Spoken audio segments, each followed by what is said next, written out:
All right, welcome everyone to our second concurrent session with a theme of climate and systems change.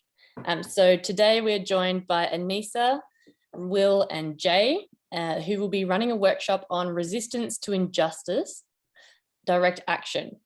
So I'm joining you from Wajak country. I'll let the others introduce themselves and the country that they're calling in from. So yeah, it is a 50-minute workshop. If you have any questions, please put them in the chat and we'll come to them afterwards. Please stay on mute throughout the duration until we call on you to ask any questions. But yeah, anything that you need, just put that in the chat there. So I'll pass over to Anisa, Will and Jay. Thank you. Great, thanks Rhiannon. Take us away, Will. Oh, thank you. Yeah, good to see everyone here. My name's Will, pronouns they, them, and I'm coming from Wurundjeri country today, which is part of the lands of the Kulin Nation, found in the southeast part of the continent around Melbourne.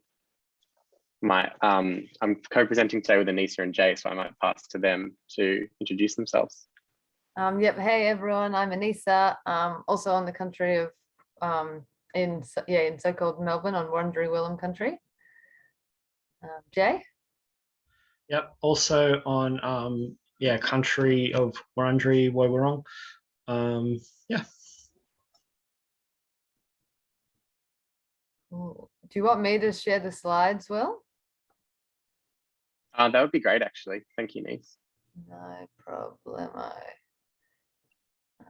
Yeah, we've only got a few people in today, so if you want to introduce yourself in the chat and pop your name, your pronouns, and what country you're coming from, definitely feel free to go for that. It's nice to get a sense of who's here and where everyone's coming from. So please pop them in if you want. And I think while we're on the topic of that, just to acknowledge that we're all coming from different parts of the continent today, and all of those places are sovereign lands, whether that's Wurundjeri land here or Yagara, Yugambeh, up where the conference is actually happening in person. And so Yagara and Turrbal country, where it's happening, which has its own history and has been used as a space for anti-colonial resistance by First Nations activists for yonks since the internet really took off. And I always like to share something about that when we're meeting online. It's kind of something that's come out of this last couple of years of online meetings and spaces. So I'm going to pop something in the chat, but one great example of that is Gary Foley's website, Koori Web, which is just a fantastic archive of histories and writings about Koori resistance in the southeastern part of the continent, and more broadly First Nations activism and different tactics. And I think it ties in pretty well to what we're going to talk about today. So yeah, for all those sovereign lands that we're coming from, paying respects to elders past and present, and acknowledging that those are stolen lands and that sovereignty for these lands was never ceded. So everyone, welcome everyone to this little workshop that we put together called Resistance to Injustice. We're going to talk a bit about NVDA, or Nonviolent Direct Action, and what that means, what it is, how to do it, that kind of stuff, and why to do it is probably the most important part of this discussion today. So if you didn't hear already, I'm co-presenting today with Anisa and Jay, and the three of us are going to take you through a few things, start with a bit of a definition of direct action, talk about some history of direct action, and then get into why do it, what can we learn from it, and how can we get involved into it either for the first time or continue getting involved in DA if we already are. And just because this is a fun conversation to have more openly, we've left a fair bit of time at the end for an open discussion of what comes up today. But to start us off, probably the best thing we can do is a bit of a spectrum exercise. So if everyone's got their chats in front of them, write in the chat if you've heard of nonviolent direct action before, and if you've been involved in it. And if you've never heard of it, or you're not really familiar with the term nonviolent direct action, that's also totally fine. That's what we're here to talk about. So pop that in the chat too and just say, I've never heard of it.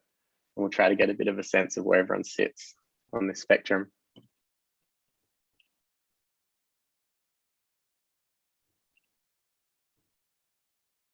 Awesome. Oops, Nice.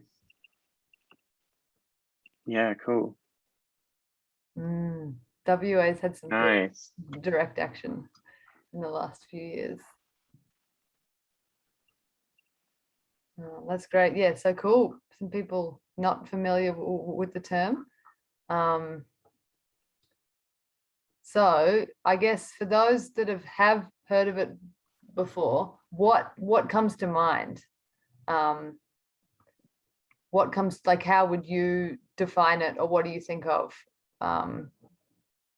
What does it mean to you? Because it's not really something with a hard and fast definition. Lots of people use it for different reasons. For example, Tony Abbott back in the day used direct action to mean tree planting for climate change, but I would argue that that is an incorrect use of the term.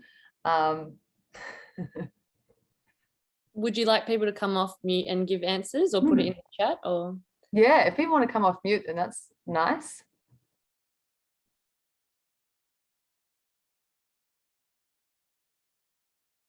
I'll jump in. I think like, I'm not sure an exact definition, but something that sort of disrupts like maybe economic activity or the activities of the industry in which you're trying to change. Yeah, awesome. Disruption, I think, is a big part of it. Oh, Eileen, are you saying something? I think you're on mute. I'm here. Good. But no, I wasn't saying anything. Okay. I'm the one who said, no, I'm not familiar with the term. Oh, cool. Okay, well. I'm going to listen. We can ask your opinion afterwards, once you've learnt a bit. Well, maybe I'll go to, yeah, if anybody has any other ideas, feel free to jump off mute or chuck it in the chat. But I'll go to kind of what our, when we talked about it, our collective definitions that we came up with. And a lot of that is around the kind of word direct. So you're kind of directly stopping the destruction or harm. So rather than waiting for change or kind of asking somebody else, like, you know, petitioning a government or asking a corporation, it's kind of getting right in the way. So people often think of, for example, yeah, if you don't want the coal mine to be built, then you can physically put your body in the way to stop that from happening. And it works alongside, you know, obviously people have been asking the government not to build coal mines or do destructive practices for a long time. But unfortunately, often our asks are not met. So direct action is another tool in our toolbox to stand up and use our bodies. Oh yeah, and we have another comment in the chat, real time, not abstract thought. Yes, it's quite material, direct action. And yeah, not always, but sometimes direct action involves breaking unjust laws to highlight injustice, and intervening in a broken system to have our voices heard.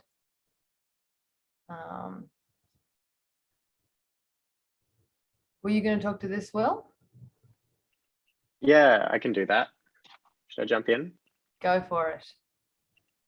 So obviously a big part of direct action as well is the non-violent part of it. So when we talk about NVDA, it kind of brings those two concepts together, the acting in the here and now, acting directly and intervening, and then the non-violent part of it. So this is from a previous workshop with some friends from a while ago, which is a sample of different responses for people defining what non-violence actually means when you're using it for direct action. So there's some great examples there of clear and calm communication and mitigating physical and emotional harm. I think for people involved in the actual campaign, verbal non-violence and non-aggression, and de-escalation. So a lot of that is, you know, you can kind of see what's coming out there is there's a need to keep ourselves safe when we do this kind of thing, but it's also tactical because direct action can often involve interacting with people like workers, police, anyone who might be there on the site. And the aim is to de-escalate there because the action itself is meant to blockade, stop things from going. It's not actually meant to cause some kind of conflict or violence to erupt usually. So non-violence is both kind of a moral choice, but it's also a really important tactical choice in direct action. Yeah. But there's I think there's an important caveat there, and I might pass to Jan to talk a bit about diversity of tactics. Yeah, sure. So I guess Will just touched on nonviolence, and I guess the idea behind the term diversity of tactics is really just exploring that concept of nonviolence, because it does mean different things to different people. And I think people that subscribe usually to the diversity of tactics probably look at a slightly wider field than other people that use nonviolence. And usually the people that apply a diversity of tactics usually don't apply the term violence to inanimate objects, but only inanimate objects that are damaged, but only use the word violence as a term for damage to a living organism. Those groups usually will use the word non-violence and also diversity within the framework of a diversity of tactics. And these are yeah. Epic debates that have gone on for many years about what is tactical, what is strategic, and what does non-violence and violence mean. So yeah, we obviously can't go into heaps of detail here, but we just wanted to highlight that there are lots of different ways to do direct action. For example, the French Revolution, talk about that being direct action. And it's very different to kind of sitting down and stopping a coal train from moving. So it's just important for us to think about all of the different tactics that exist and what is strategic. And as Anisa and Jake just pointed out, there is such a diversity of tactics within those different understandings of what direct action is and what nonviolence is. So we just chucked out kind of some basic ideas, different types of nonviolent direct action you might see. Things like blockading, walk-offs or walkouts, demonstrations and protests, lock-ons, where someone or multiple people are getting in the way of something and then using a locking device to hold themselves there so they can stay there longer and it's more difficult to remove them without putting themselves in danger. Tree sits is another version of that in a way where someone might, or multiple people might, get in the way of a logging operation by getting into a tree or getting into a platform that's secured to certain trees. And that means usually that people can stay there longer. Usually the appropriate authorities have to be called, which might be police, it might be the search and rescue operations team to come and get people out of blocks or out of tree sits safely. So these can be strategies that are used that buy a lot of time when you're facing urgency, like a logging operation that might be cutting down really important ecologies and really old trees somewhere. Other things that you could see are creative actions using music and performance and theatre and sleep outs where people might camp out somewhere public and really kind of high profile, convoys, sit-ins, and of course, all of the above requires huge amounts of logistical support, welfare support, emotional support, and food, and all those kinds of things are all part of direct action as well.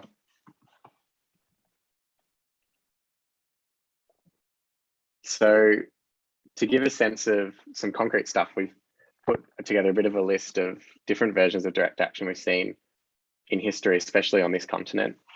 So one that comes to mind almost straight away is the Aboriginal Tent Embassy from way back in the 70s, but still going today. One of the, I think it is the longest running protest site in the world. I think it actually holds the record for that. And that was founded in pursuit of land rights, pursuit of rights, and also as part of like these mass movements that emerged in the 60s and 70s from all the way across the sea in Turtle Island with the Black Power movement, and here in the movement led by First Nations people. And there's a few other great examples in there too. Another is the Mirror Land Rights Campaign in Kakadu against the Jabiluka uranium mine, which saw huge public demonstrations, people getting in the way, really high profile support. Another example of a real diversity of tactics there. Another one is the Lock the Gate on Fracking movement. And there's a great movie about that called The Bentley Effect. If people want to learn more about it, it's really fantastic.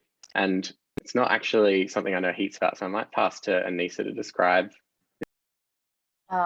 Yeah, so there was a lot of land in New South Wales and also Victoria, and also I'm pretty sure Queensland, that was threatened to be fracked. So like drill into the earth to get more gas out and poison a lot of the waterways. And in northern New South Wales, there was amazing hundreds of farmers and Indigenous people and parents and workers, and all these people came together and built this amazing blockade and ended up saving the area from fracking.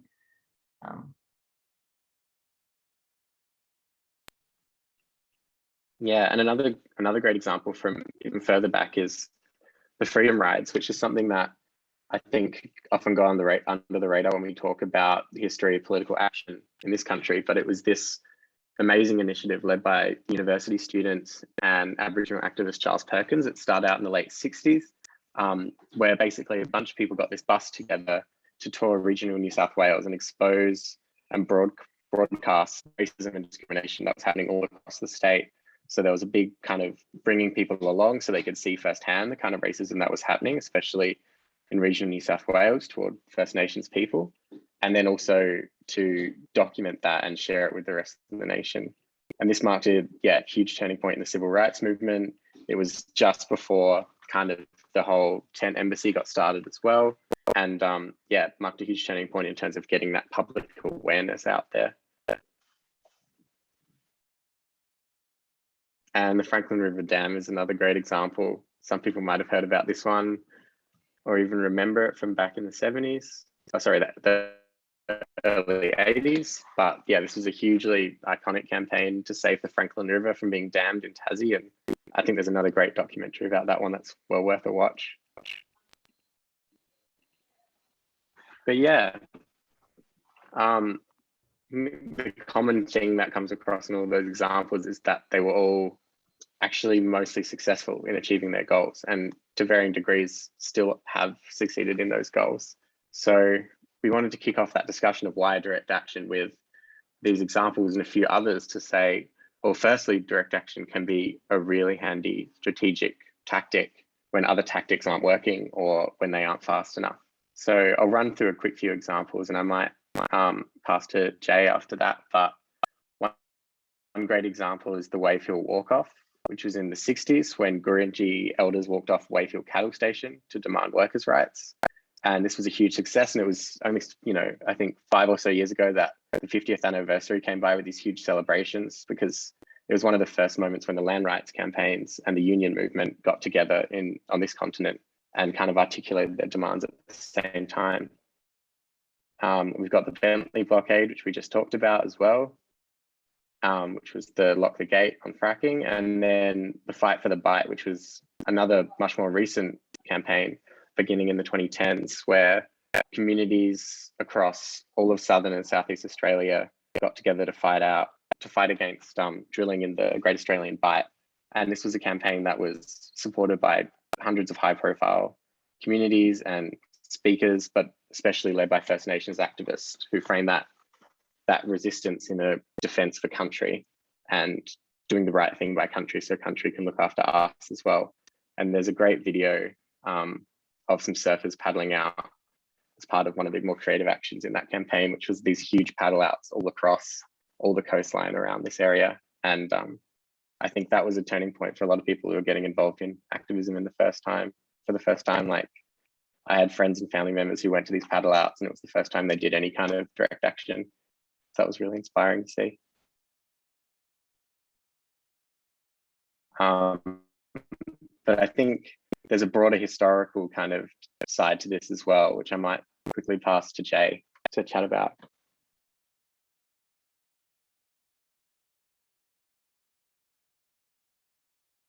Sorry, can you repeat that, Will? I broke up a little bit on my end, that last sentence. What are you throwing to me? Yeah, sorry. Just passing to you, Jay, to talk about the historical kind of reason of why do DA and how it can be effective, kind of going back into past revolutions and changes.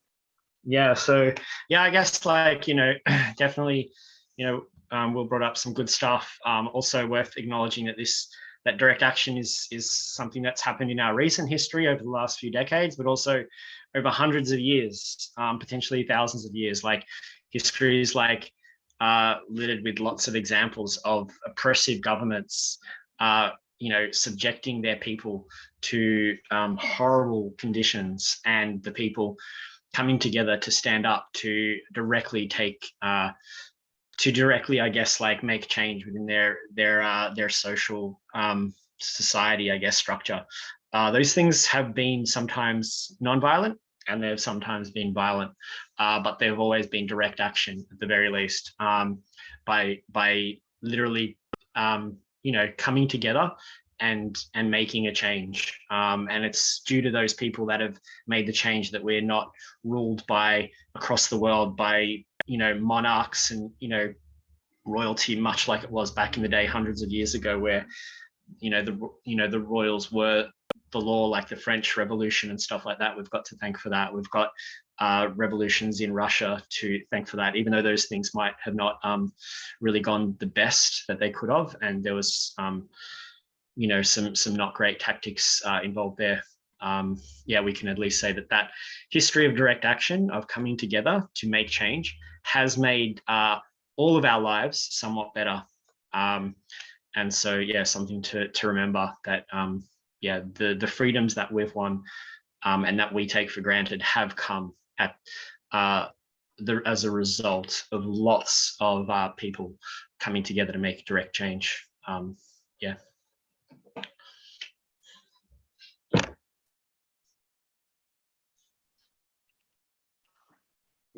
So something coming out of that is kind of to talk about, as Jay was saying, like what's worked in the past, what has won rights, what has stopped harm and stopped damage to people, to other beings, to the environment.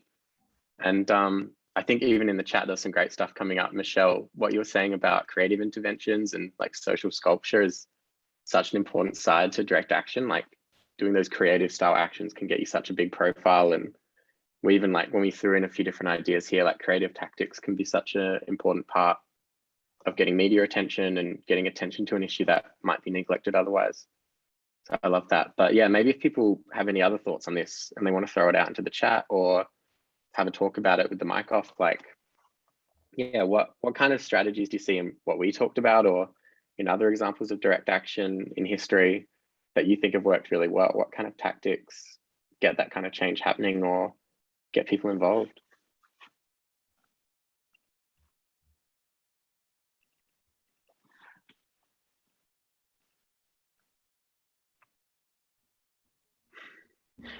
And if nothing comes to mind like straight away, just pop it in the chat as we go on as well, because we're going to keep talking about this. And there's such a range of tactics you can use.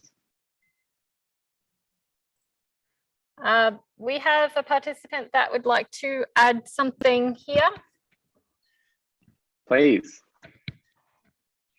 Yes, my name's Andrew. I was involved in the Galilee blockade stuff for the for the Adani stuff, and obviously that the targeting of subcontractors was hugely effective. That was just by meticulously going through and finding people to target. That really worked well. Yeah, that's such a good point. Direct action on kind of like mapping out the power of some kind of a thing like the Adani mine and impacting it at kind of its weakest points, as the Galilee blockade did, is such an important part.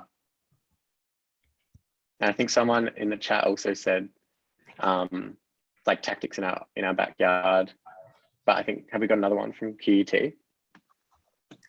No, not at the moment. The only thing I was thinking is that we've been talking about direct action a bit lately in some of the community work that we do here and in other community groups as well. And the one thing that always comes up is the fact that, with the direct action, sometimes it can lose its strength when you don't have a plan after the direct action to kind of like keep the momentum going and to keep people accountable. So that was one thing that comes up in conversations a lot.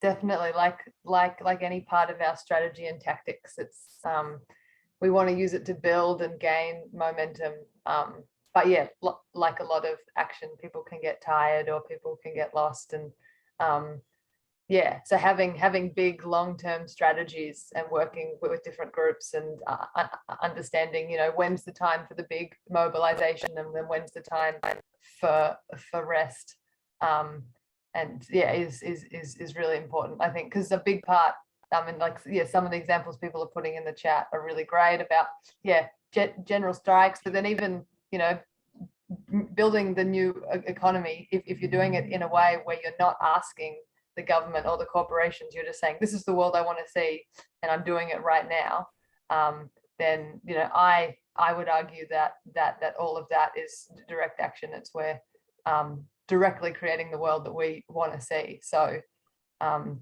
having all that as part of our big long-term plans is really exciting. And yeah, it can be as local as saying, yeah, I'm a woman and I'm not going to cook for you every night, as Catherine is putting in the chat.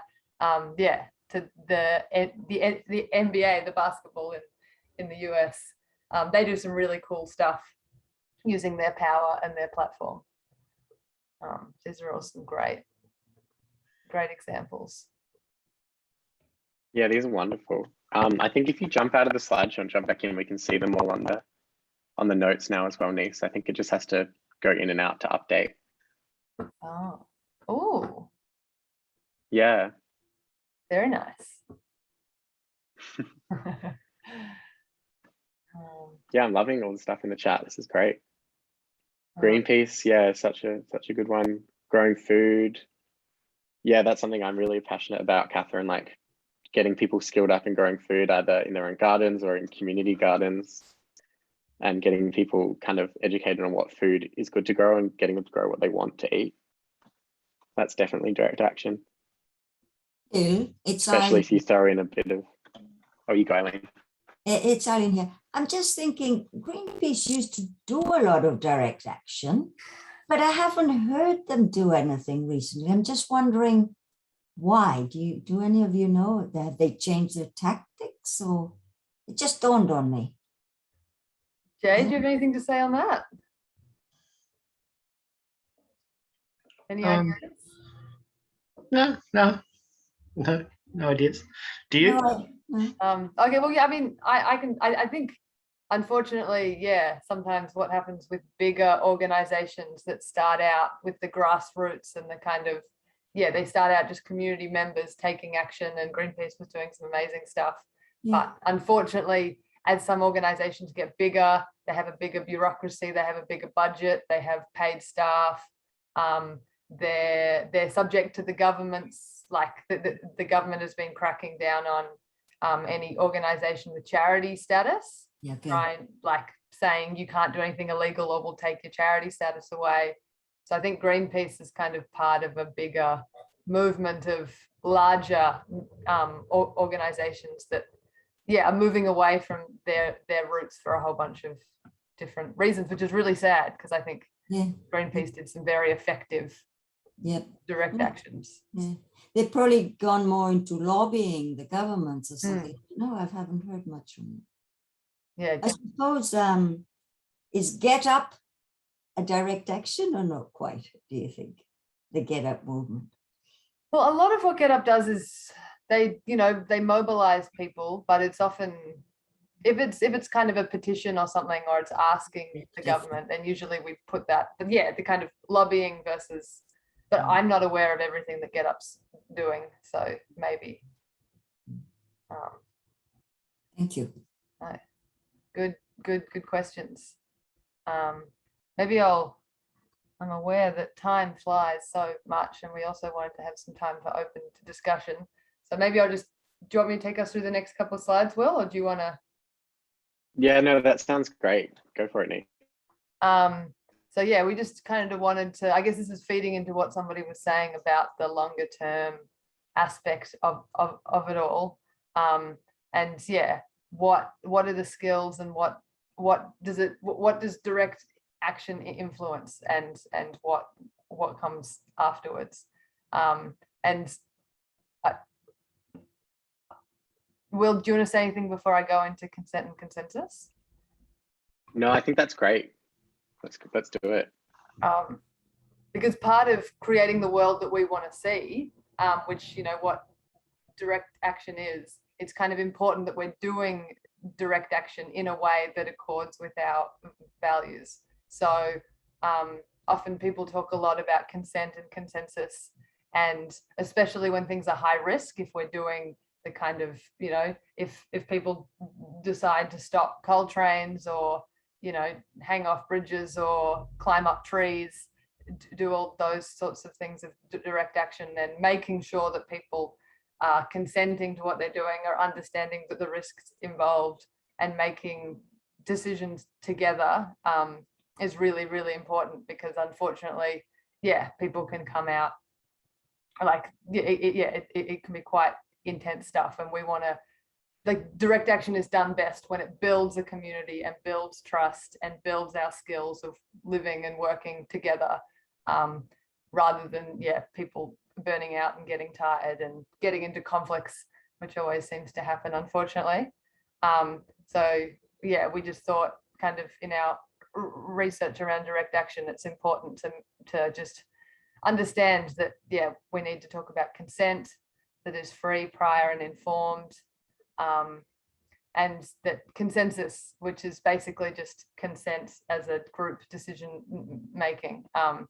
And we don't have time to go into all of this, but we can, I'll put a link in the chat that goes into more depth about consensus. But it's basically, how do we combine all of our needs, all of our values, all of our ideas, and through a well-facilitated discussion come out with an idea that everyone is at least happy with. It might not be everyone's favorite idea, but at least everyone is happy and willing to work towards it. And yeah, we use also, people have probably been around people using hand signals and all these interesting facilitation ways that kind of have become a big part of the direct action community, so that we're doing this, yeah, so that it's done in a way that builds power. Someone else want to go through the getting involved? We've got some links and some ideas, but I'm sure other people here have ideas as well. Yeah, I think the one thing that's important to mention is there's no one size fits all for doing DA. So however you want to get involved, you get involved. And it's always best to start from what you're connected to, whether that's local groups or people that you know. But these are just some things that we put out there, and I saw some questions in the chat. We can definitely share these slides with everyone so they can access these links and some of the images. But yeah, if you're looking to learn a bit more about DA or get involved in it, these are some really great links to start you off. So you've got the activist legal support from Melbourne, and they have some great resources on direct action. I think one of my favorite things that I learned about in the last year is the Commons Library, which is this huge digital library that has all these resources on pretty much any topic to do with any form of activism. But they have a specific page for direct action and non-violent direct action that, yeah, has heaps of fantastic resources, both on like history and tactics and how you might get involved. And then there's a few groups down there as well. Maybe Jay, do you want to chat about any of these groups, or Anisa? Yeah, I mean, happy to say that a lot of these groups do this stuff in very different ways. Like you were saying, you know, Will, there's lots of different ways to do it. And you'll find that, you know, with each one of these people or groups, you'll find different styles of ways of interacting with the direct action movement. And so, you know, feel free to try a few and see which ones might work for you. Some might not be a style that works for you, but others might be you might be a perfect fit for, or you might have the skills that have really been absent from that group. You know, and these skills can be anything from media to like, you know, just being able to cook or have a car that can drop off things at people's, you know, houses. There's lots of different ways to get involved with, you know, and all these groups have a diversity of that. So, you know, you've got Watch, who do a lot of work protecting forest species out in eastern Victoria, particularly like species that are under protection. and becoming endangered. So that crew does a lot of stuff involving getting video recordings of these endangered animals and then you know, getting areas of forest protected that were going to be logged. You've got other people that use different tactics that will actually blockade forests that will be logged. You've also got groups in there like Frontline Action on Coal who blockade coal mines and coal ports and things like that, particularly at the moment at Adani, but many other places that have a history of stopping coal mining happening. And you know, yeah, there's a diverse group there. So feel free to try many or all and see where you might potentially fit.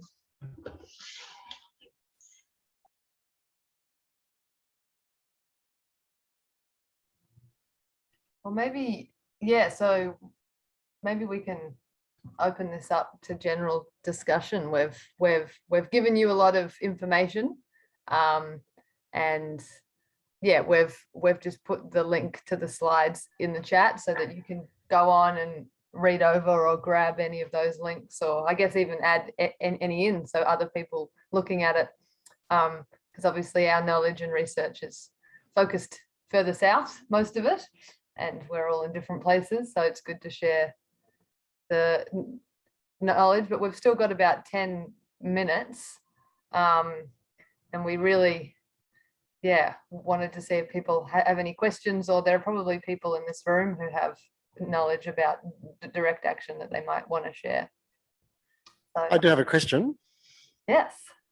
It's Andrew from Brisbane. I guess the question is I think strategy is really important here in direct action. A lot of people, I've seen a lot of stuff that's happened and it's not really strategic. People just want to do stuff, and I think the powerful stuff is really well thought. And I think that's a thought out, and it's a really it's a big skill in NVDA, is to have really good strategy. Like I mentioned, the Galilee blockade, I think, did a really good job of that. Ben's in court right now, which shows you how much he had, how much influence he had. But I guess my question on discussion, like it's for discussion, I think is when do you pivot? When do you stop the direct action stuff? I mean, you know, I'm still seeing people, you know, I guess I'm not sure if it's XR or not, but you know, blocking traffic and stuff now, and whether like the whole world now is talking about climate change. Australians are talking about climate change in a way that we've never done before. And I wonder if the, you know, the strategy of blocking traffic, for instance, isn't a smart move right now, because it just seems to be like that's a really good way to say, look, everybody, there's an issue, and but I don't, you know, like I wonder, is there nuance in all of this? What's your experience? And let's open the discussion, I guess.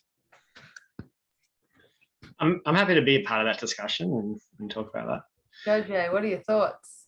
Yeah, I mean, I think that there's, you know, there's definitely a large, as we've spoken about, a large different, you know, strategy and tactics amongst many different groups, and there might be people on this chat, you know, here as participants, but also as workshop presenters who might also disagree with the tactic of stopping people in traffic and have other tactics. I think that although it's good that people are talking about climate change more than ever, I think amongst a lot of that, you know, activists that do climate change work, it's not really about talking about it. That's enough. It's about coming together to do the work to make sure that we are all part of this change together, and that's when we'll start to really see momentum. And it's good that people are talking about it, but it's once that talking turns to some form of participatory action in the community that we really will see change. And yeah.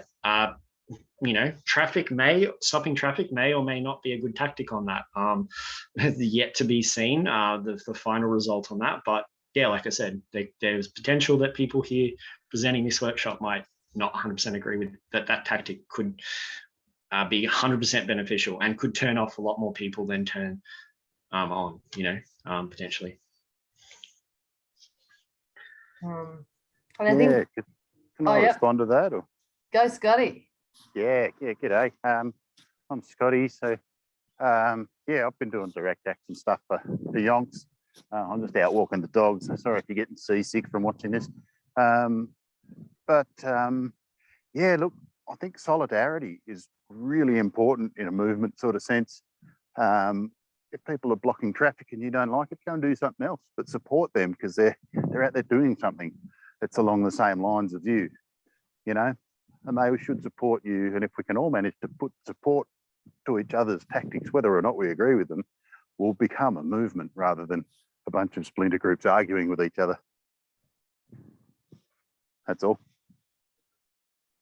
I think that's a really, really good point, Scotty. And I remember hearing about, you know, the success of some of the movements in Hong Kong, for example. And there was a lot of direct action and different people doing different things. And one thing that people said was really effective about that is they didn't ever air their grievances publicly. So they had discussions and disagreements about tactics, which I think is really important. But publicly they would support each other. And I think that's something that's been really difficult in Australia as of late because of the attacks on the charity status of groups who historically might have supported direct action, for example, like the frontline blockade against Adani, now are really worried to do that. And so, you know, coal mine blockades maybe 5 years ago had bigger organizations, you know, having more support. But nowadays, a group like Frontline Action on Coal, who's been holding this blockade against Adani for 4 or 5 years, barely, like, I've met people who've been involved in Stop Adani groups around the country who didn't even know there was a blockade. So I think that solidarity between groups is really important, and direct action is much more effective if people have spent the time asking first. So if you've had your petitions and those different groups have asked the government, have asked the corporations, you know, you need to change this because you are causing this damage, then the direct action is much more effective because it's like we have tried all of the legal avenues to protect this forest or to stop this mine, and this is all that we have left. But yeah, I mean, I love coming to the NENA stuff because I think the conversation between the kind of resistance direct action side and the building alternatives needs to be a lot more, because just saying no is often not that useful. You kind of need to say no and within NENA, there's so many people doing amazing things that are showing that we don't need coal mines and we don't need all of this stupid stuff. But I think we're so much more powerful if we can build up all the different examples of what people are doing.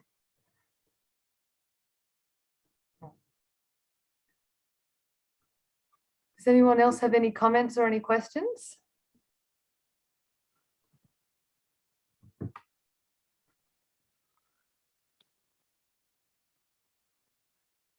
Yeah, I reckon you hit your nail right on the head there with the two things, the building the new economy and stopping the destruction is such a key thing to do, to be doing both. So I know lots of people who've been out there on the front lines doing direct action for decades, and if they can come back to somewhere when they're getting close to burnt out and say work in a co-op doing some nice farming or something, build up a little bit of money so they can go out again. They get out of the nasty situation into a community where they know and are supportive, earn a little bit of money, and it's a really nice complementary sort of thing too. So that's another thing we can sort of aim at.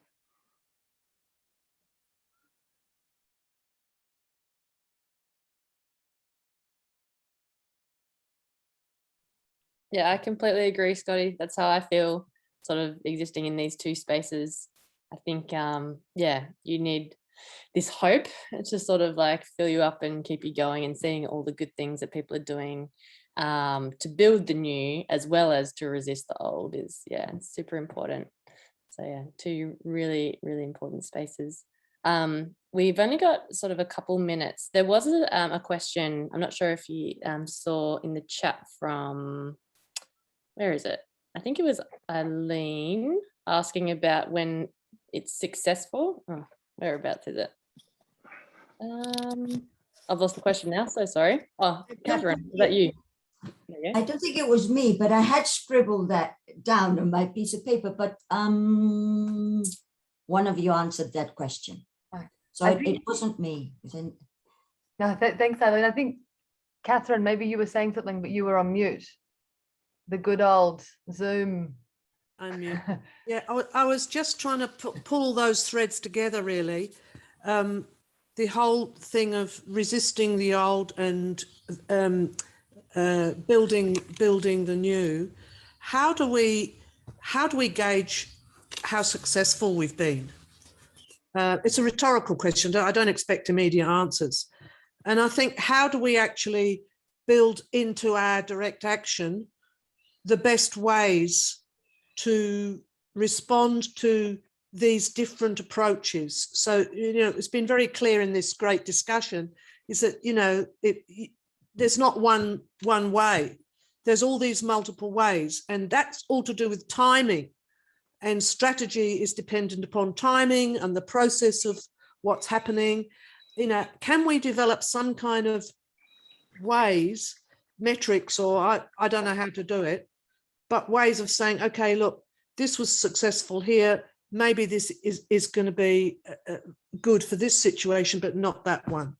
So that it's not just, a bull at a gate each time a situation comes up, that we actually build in the history of the struggle. I'm thinking of the feminist movement in the 70s, which I remember very well. I was part of. And how do we learn from the tent embassy, and how do we learn from all that? It's great to see the examples up there, and I'm so glad that you did, because I get sick and tired of people thinking that they're reinventing the wheel, or sorry, they're thinking they're inventing the wheel. How we need to build, I suppose that's the value of the scholarship. That's what scholarship's really about, isn't it?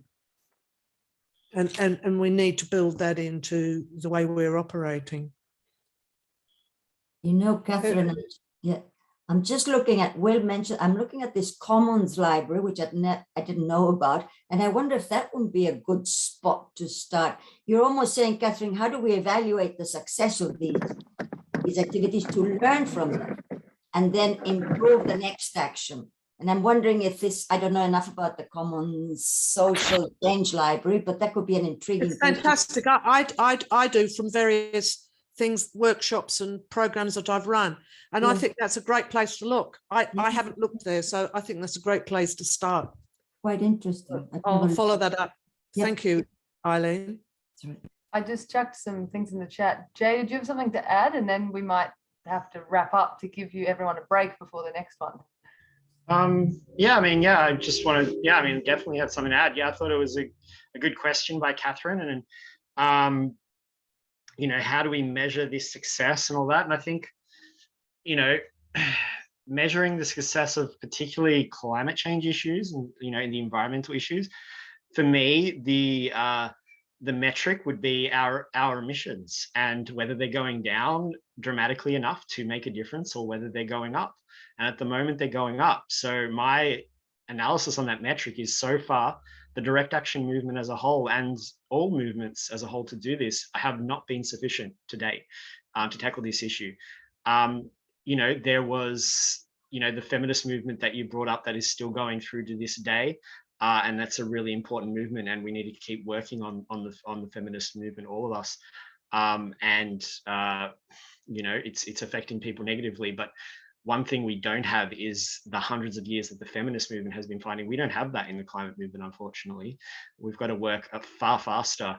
And so, for me, the metric would be, are emissions dropping as dramatically as they need to? Until then, we're probably currently not being as successful as we could be. And so I think that involves coming together, having those conversations, and working together, analyzing and changing and evolving continually to be more effective. And I think that just involves combos together. But I think it's also important to, it's great your idea about the metric of the emissions declining, but the reality is that there's a lot of impediments to that happen, we have to get rid of the impediments, like, you know, unaware politicians. Like, how do we use the existing system rather than placing our success rate kind of the emission, which seems very abstract to me, when there are so many, you know, fuckwits who are stopping it happening. You know, how do we, and what I'm saying is we've got to have all those strategies rather than just demonstrating, because I think to myself, well, demonstrating is like hoping that the emissions are going to deteriorate if our voices are loud enough. And I don't think that's realistic. Yeah.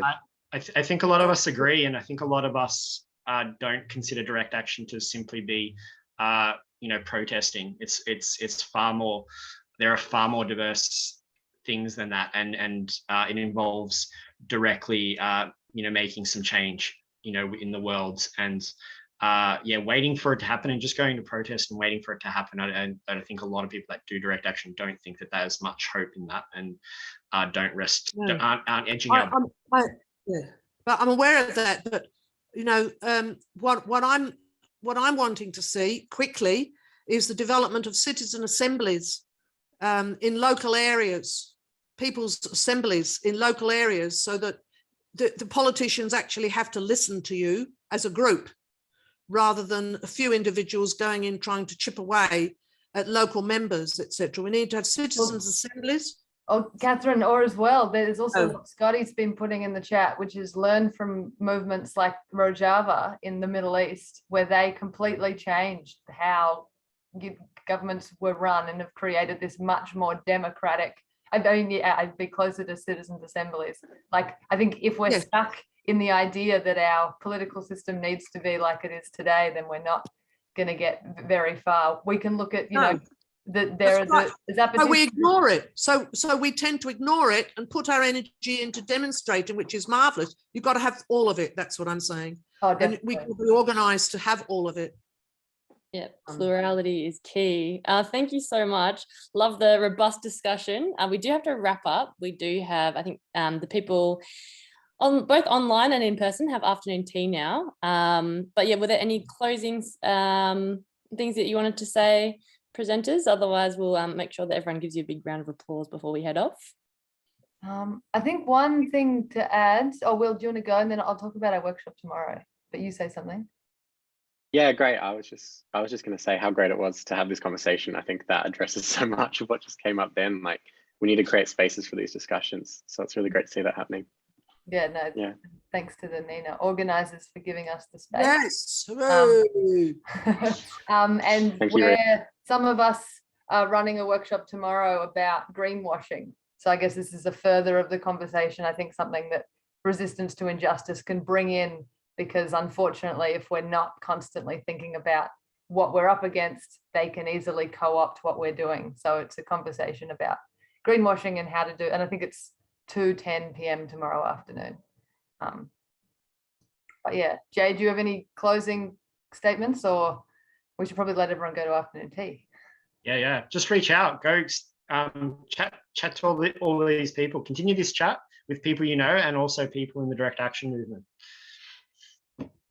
Great, thank you so much, everyone. Thanks, Will, Anisa, Jay. If we could give a Zoom round of applause. Thank you so much, and enjoy your afternoon tea, everyone. We'll see you soon. Thank you. See you later. Yeah.